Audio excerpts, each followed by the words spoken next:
صبح طیبہ میں گوی بٹتا ہے باڑا نور کا ورحمۃ اللہ وبرکاتہ.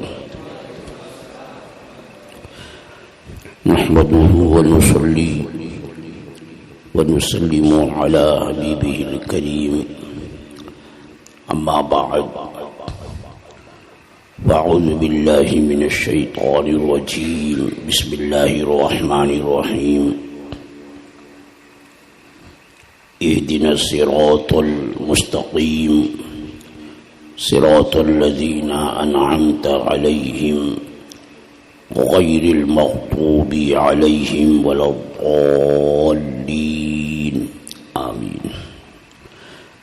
صدق الله مولانا العظيم وبلغنا رسوله النبي الأمين الكريم ونحن على ذلك لمن الشاهدين والشاكرين والحمد لله رب العالمين. انتہائی عقیدت و محبت کے ساتھ بارگاہ رسالت میں درود و سلام کا نذرانہ محبت پیش کر لیجیے. اللہم صلی علی سیدنا و مولانا محمد معدن الجود والکرم وآلہ الکرام وابنہ الکریم وبارک وسلم صلاۃ و سلاما علیک یا سیدی یا رسول اللہ صلی اللہ تعالی علیہ وسلم.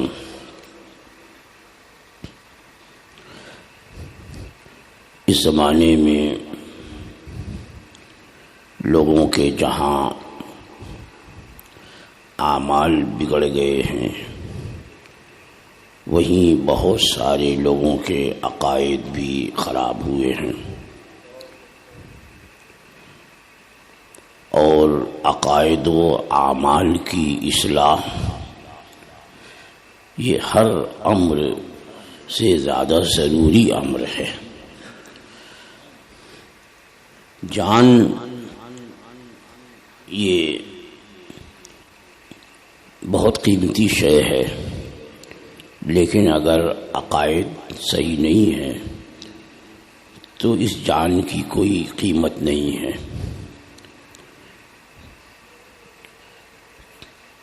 کیونکہ وہ لوگ جن کے عقائد صحیح نہیں ہیں ان کے بارے میں فرمایا گیا کہ وہ جہنم کا ایندھن ہے. عقائد و اعمال صحیح ہیں تو ان کے لیے جنت، اور اگر عقائد اور اعمال یہ صحیح نہیں ہیں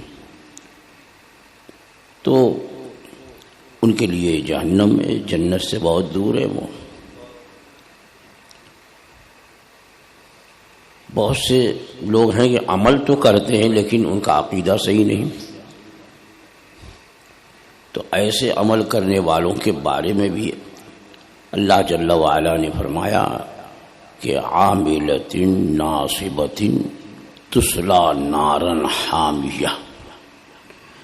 کتنی ایسی جانیں ہیں کہ جو عمل کرنے والی ہیں، مشقتیں اٹھانے والی، یہاں جائیں وہاں جائیں، روزہ رکھا، حج کیا، بڑی مشقتیں جھیلی، لیکن تصلی نارا حامیہ، وہ بھڑکتی ہوئی آگ میں داخل کیے جائیں گے، جہنم میں داخل. کیوں؟ اس لیے کہ ان کا عمل تو تھا لیکن ان کے عقائد صحیح نہیں ہیں. اب یہ کہ عقائد صحیح ہونے کے لیے معیار کیا ہے؟ کیونکہ ہر ایک تو یہی کہتا ہے کہ ہم جو عقیدہ پیش کر رہے ہیں، ہم جو عقیدہ رکھتے ہیں یہی صحیح ہے، یہی قرآن و حدیث سے ثابت ہے. ہر ایک یہ دعویٰ کرتا ہے.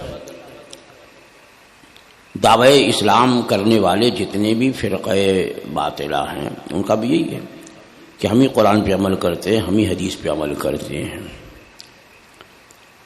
اب یہاں کیسے فرق ہو؟ تو اللہ جل وعلا نے ہمیں ایک معیار عطا فرمایا ہے حق اور باطل کی جانچنے کا۔ آپ ہر نماز میں سورہ فاتحہ کی تلاوت کرتے ہیں، اس میں اللہ جل وعلا نے بندوں کو دعا تعلیم فرمائی ہے، اہدنا الصراط المستقیم، اے اللہ ہمیں سیدھا راستہ چلا۔ اب سیدھا راستہ تو سبھی کہتے ہیں ہمارا راستہ سیدھا ہے، ہمارا راستہ سیدھا ہے، تو سیدھا راستہ کیا ہے؟ صراط الذین انعمت علیہم، ان لوگوں کا راستہ، سیدھا راستہ چلا ان لوگوں کا راستہ جن پر اے اللہ تو نے احسان فرمایا ہے۔ غیر المغضوب علیہم ولا الضالین، ان کا راستہ نہیں جن پر غضب ہوا یا جو گمراہ ہیں، بھٹکے ہوئے ہیں راستے سے، ان کے راستے پہ مت چلا، بلکہ جن لوگوں پر تیرا احسان ہے ان کے راستے پر ہم کو چلا۔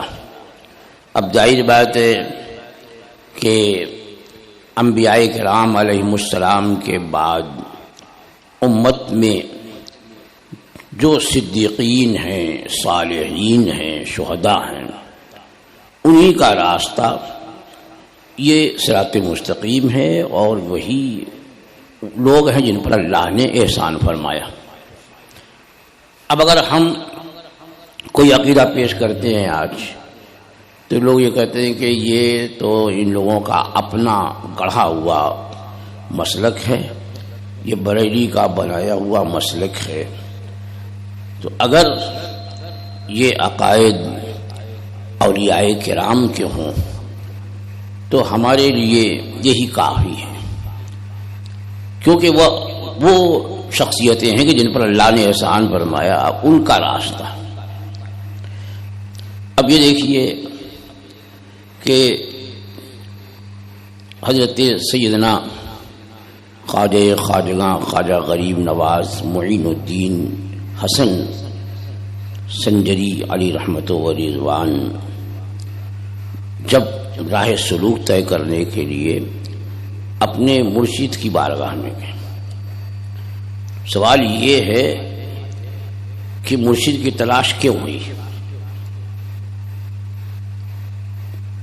مرشد کی تلاش اس لیے ہوئی کہ اگر بغیر مرشد کے کوئی راہ سلوک طے کرے تو شیطان اس کو بہکا سکتا ہے۔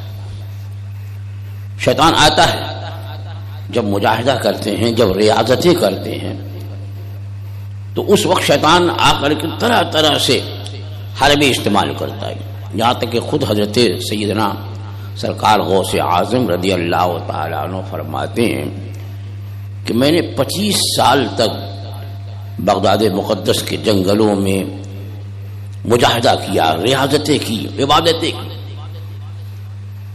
اور بارہا شیطان میرے سامنے طرح طرح کے حربے لے کے آیا۔ فرماتے ہیں کہ ایک مرتبہ میں عبادت و ریاضت میں مشغول تھا اور سخت پیاس لگی تھی، دور دور تک پانی کا نام و نشان نہیں، اور پیاس بڑی شدت کی کہ اچانک ابر کا ایک ٹکڑا ظاہر ہوا، بادل ظاہر ہوا اور بارش ہونے لگی۔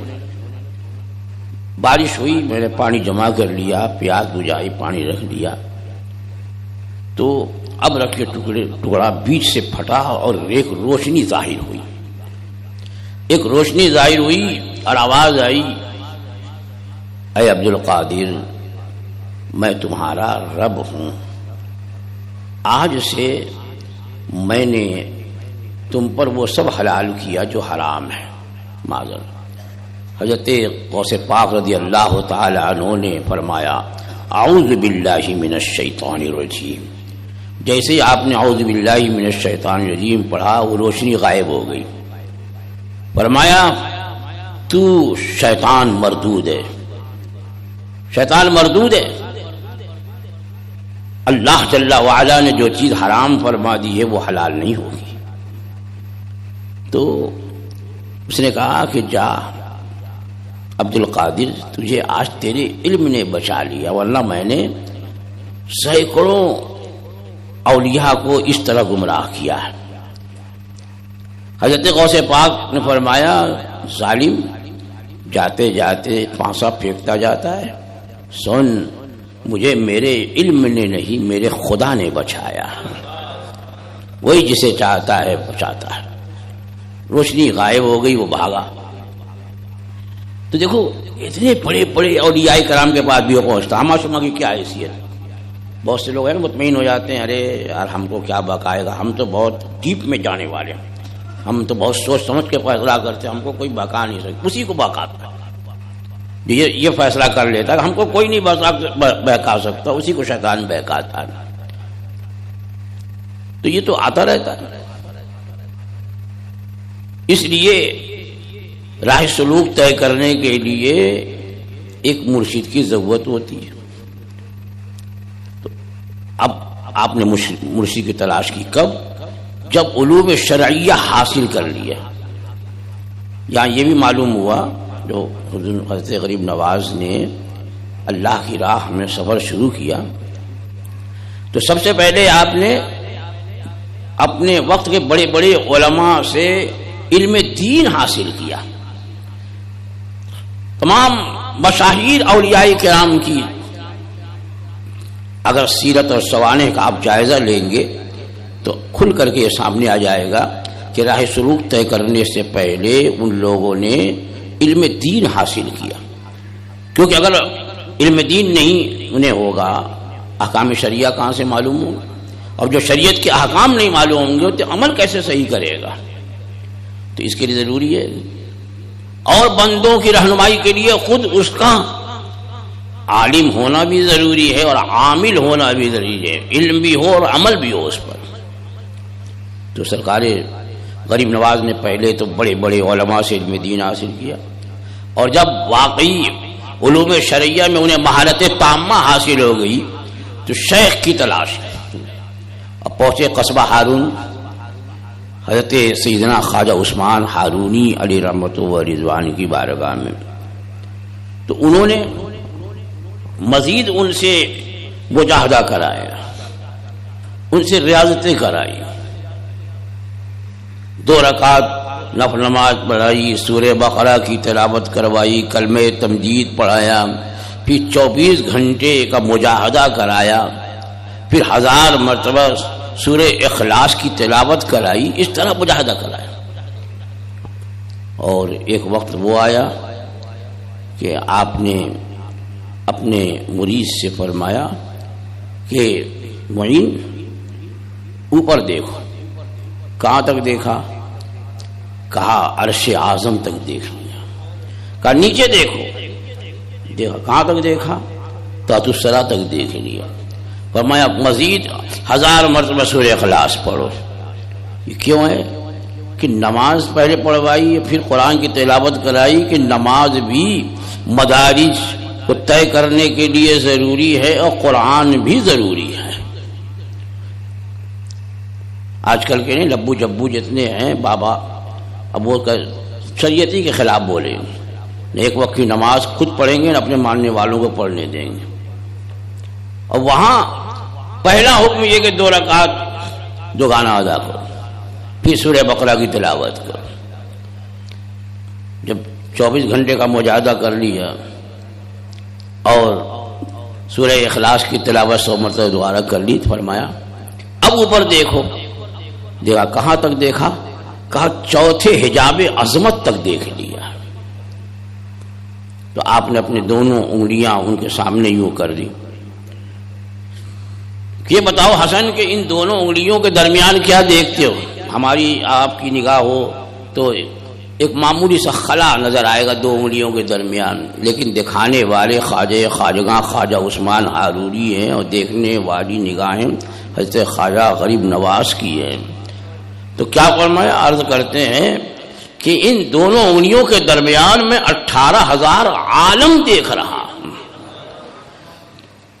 تو اب ہاتھ پکڑا، کھڑا کیا اور کہا میں نے تمہیں خدا تک پہنچا دیا، اب تمہیں کمال حاصل ہو گیا.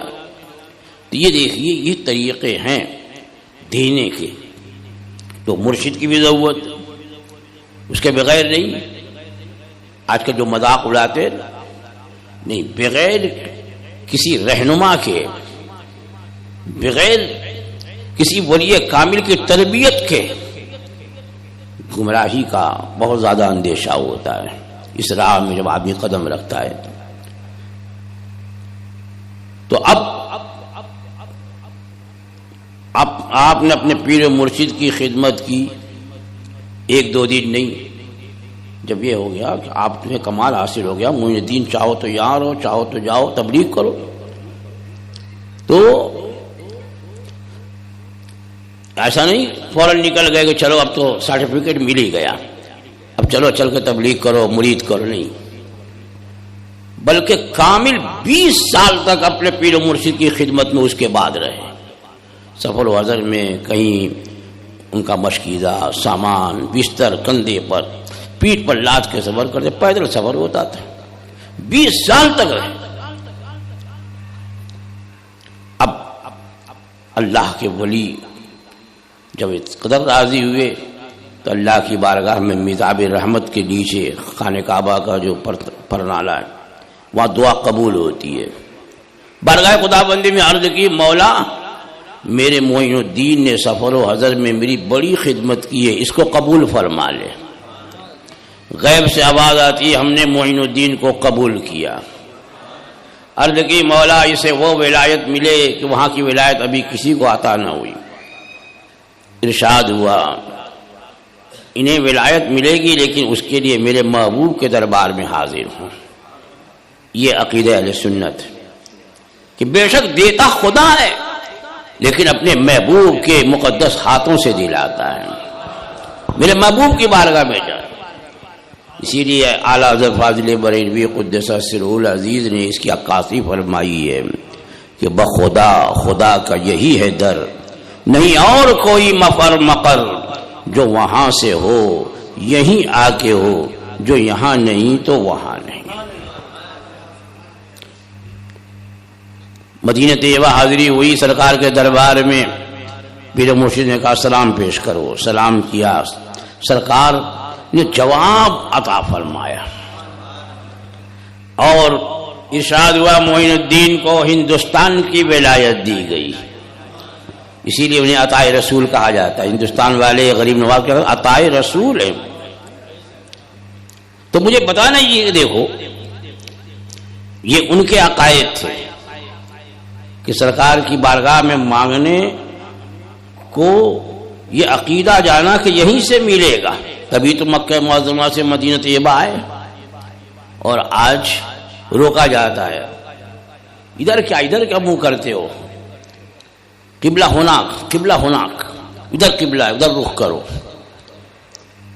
ہم نے تو دیکھا کہ اللہ والے بارگاہ رسالت میں حاضر ہیں تو قبلے کی طرف پشت ہے، رخ روضہ انور کی طرف ہے، دست بستہ ہیں اور سلام عرض کر رہے ہیں. تو انہیں سے مانگ رہے ہیں. تو ان سے مانگ، وہی قاسم ہیں، وہی تقسیم فرمانے والے، عطا ہو رہا. جب وہاں سے ہندوستان کی ولایت کا پروانہ ملا اور حضرت غریب نواز ہندوستان کی طرف عازم سفر ہے، بڑا لمبا ان کا سفر ہوا. مختلف علاقوں میں، مختلف آبادیوں میں جاتے، لوگوں میں تبلیغ فرماتے. کوئی اللہ والا ہوتا تو اس کی بارگاہ میں حاضر ہو کر کے فیوز و برکات حاصل کرتے. کہیں اگر ولی کا بازار ہوتا وہاں پر آپ پہنچتے اور ان سے فیوز و برکات حاصل کرتے. ایسے سفر ہوتا رہا یہاں تک کہ لاہور پہنچے. تو اس زمانے میں لاہور میں حضرت داتا گنج بخش ہجویری علیہ رحمت و رضوان کا مزار پاک تھا.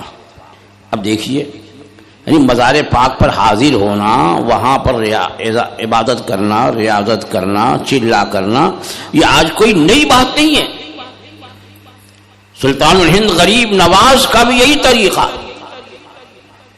کہ جب وہ لاہور پہنچے تو آپ سے پہلے آنے والے اولیاء کرام میں حضرت داتا گنج بخش ہجویری لاہوری ہیں. ان کے مزار پاک پہ باقاعدہ آپ نے ایک چلا کیا، 40 روز عبادت میں مشغول رہے. میں جب وہاں حاضر ہوا تو وہاں دیکھا درگاہ شریف میں ایک جگہ ہے جہاں غریب نواز کے گنبد کی طرح چھوٹا گنبد بنا ہے اور لکھا ہوا ہے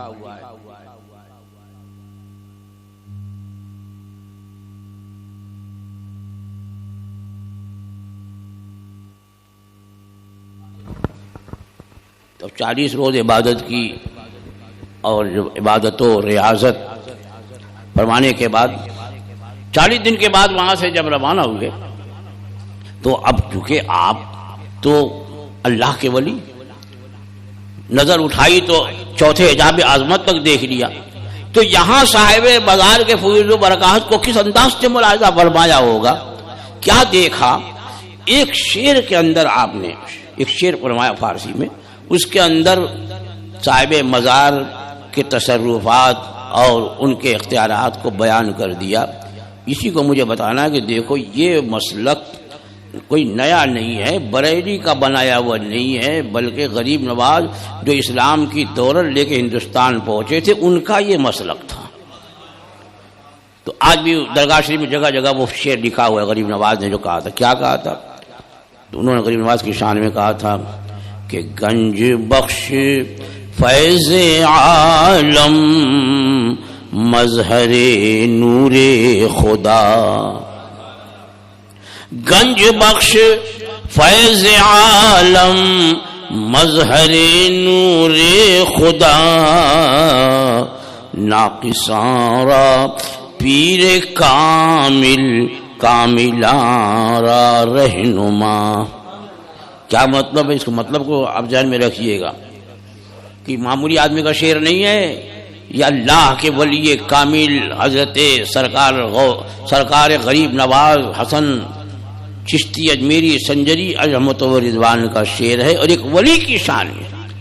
اور وہ بھی یہ نہیں، کبھی کبھی یہ کہتے ہیں نا کہ بھائی دیکھو زندہ ہیں تو ولی کے پاس جاؤ ان سے دعا کراؤ، لیکن جب انتقال ہو گیا ہے وہ تو قبر میں ہے، وہ تو اب ہمارے مجبور ہیں، ہم جاتے ہیں کچھ پڑھتے ہیں تو ان کو ثواب ملتا ہے معذن، اس لیے ہم جاتے ہیں کہ ہم کچھ پڑھیں گے تو ان کو پہنچے گا، ان کو فائدہ پہنچے گا۔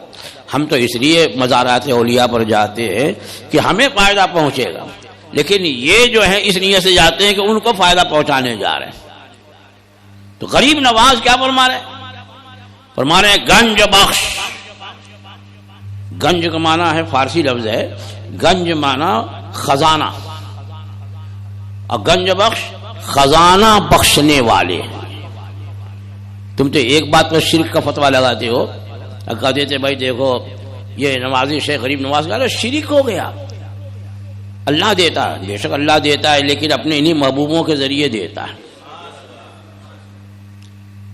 تو کیا کہا؟ گنج بخش خزانہ بخشنے والے، فیض عالم دنیا کو فیض پہنچانے والے، مظہر نور خدا انوار الہی کا مظہر ہے۔ یہ ظاہری حیات کی بات نہیں ہے، وفات کے بہت دنوں بعد جب غریب نواز ان کے مزار پر پہنچے تو صاحب مزار کے بارے میں یہ کہہ رہے ہیں۔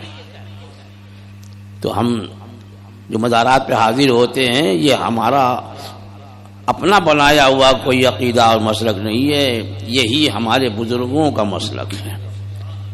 صراط الذین انعمت علیہم۔ کیا کہا؟ کہ گنج بخش فیض عالم مظہر نور خدا، خزانہ بخشنے والے، عالم کو فیض پہنچانے والے، انوار الہی کا مظہر ہیں۔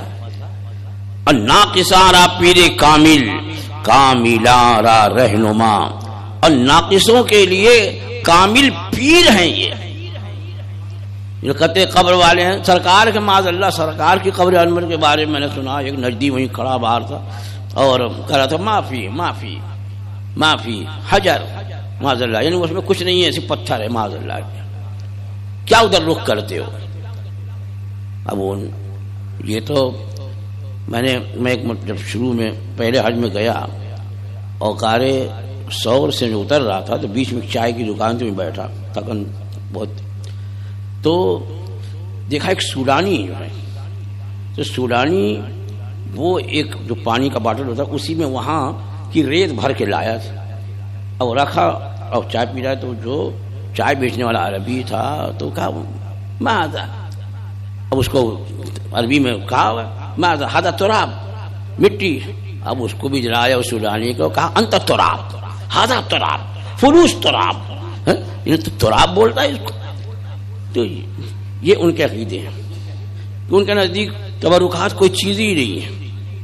تو یہ جو عقیدہ ہے یہ ہمارا اپنے گھر کا نہیں ہے، یہ بزرگوں کا دیا ہوا عقیدہ ہے. کیا کہا؟ کاملارا ناقصارا پیر کامل. اگر کوئی ناقص، کوئی نامکمل، کوئی ادھورا آ جائے تو یہ صاحب مزار اس کے لیے پیر کامل ہیں. اور کوئی اگر مکمل آتا، جیسے غریب نواز تو خواجہ عثمان ہارونی کے دربار سے مکمل ہو کے آئے تھے، تو کاملارا رہنما، کامل بھی کوئی آتا ہے اس کی بھی رہنمائی فرماتے ہیں. تو یہ حضرت غریب نواز کا دیا ہوا عقیدہ ہے. آج بھی ہم یہی مانتے ہیں کہ یہ اللہ والے، یہ اللہ کے محبوبان بارگاہ ہیں. پروردگار عالم نے انہیں اپنی صفات کا مظہر بنایا ہے. جیسا کہ بخاری شریف کی حدیث، وقت نہیں ہے کہ اس کی تشریح کروں اور پیش کروں. بخاری شریف کی حدیث کا خلاصہ یہی ہے کہ اللہ تعالیٰ کی صفات کا مظہر ہے. پروردگار عالم زمین و زمان، مکان، جہت سب سے پاک ہے، جسم و جسمانیات سے پاک. تو جنہیں اپنی صفات کا مظہر بنا دیا، اب وہ بھی ہاتھ کے محتاج نہیں، آنکھ کے محتاج نہیں، پاؤں کے محتاج نہیں، بلکہ عالم میں تصرف کر رہے ہیں. اپنی قبر انور میں آرام فرمائے اور تصرف کر رہے ہیں وہ. تو حضرت غریب نواز نے جو عقیدہ دیا ہے وہی آج عقیدہ اہل سنت، وہی مسلک اعلی حضرت ہے کہ ہم بے شک بزرگوں کے تصرفات کے قائل ہیں، اور یہ کوئی بریلی کے اعلی حضرت کا دیا ہوا بنایا ہوا نہیں ہے، بلکہ بریلی کے اعلی حضرت نے جو بیان فرمایا وہ ان کے بزرگوں کا دیا ہوا ہے، اسی کی تشریح فرما دیا آپ نے، مدلل انداز میں پیش کر دیا ہے. تو عقائد کو مضبوط کرو. ذرا سی کسی کے بات پر اور اپنے طور پر حدیث کا ترجمہ جھوٹا سچا کر دیا، آپ ڈاما ڈول ہونے لگتے ہو. ارے حدیث پیش کر رہا ہے، اب حدیث کا کیا معنی ہے؟ کہ کوئی اگر کوئی حدیث پیش کرے تو اپنے طور پر آپ فیصلہ مت کرنا ہرگز، بلکہ آپ علماء سے رجوع ہونا، ان کی بارگاہ میں یہ باتیں پیش کرو کہ فلاں نے یہ کہا، یہ کہا، یہ کہا، اس کا کیا جواب ہو سکتا ہے. تو انشاءاللہ العزیز آپ کو انشراح صدر ہو جائے گا. کیونکہ ہمارے جتنے بھی عقائد سب عقائد حقہ ہیں. ہم اگر عقیدہ رکھتے ہیں کہ رسول اکرم صلی اللہ تعالی علیہ وسلم اپنی قبر انور میں آج بھی اپنی اسی حقیقی حیات طیبہ کے ساتھ جلوہ فرما ہیں، تو اس کے دلائل رکھتے ہیں. اللہ نے اپنے حبیب کو عالم ما کان و ما یکون بنایا، جو ہو چکا ہے اس کا بھی علم دیا، جو ہونے والا ہے قیامت تک اس کا بھی علم دیا. یہ جو ہی نہیں ہے، دلائل رکھتے ہیں.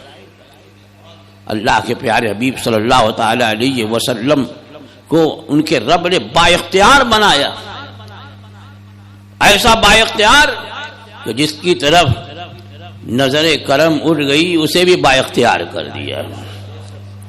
یہ اللہ والے کون ہیں؟ انہی کے تو نائبین ہیں، یہ عالم میں تصرف فرماتے ہیں. غوث پاک رضی اللہ تعالیٰ انہی کے تو شہزادے ہیں. ان کا تو عالم یہ ہے کہ مردے جلا دیا کرتے،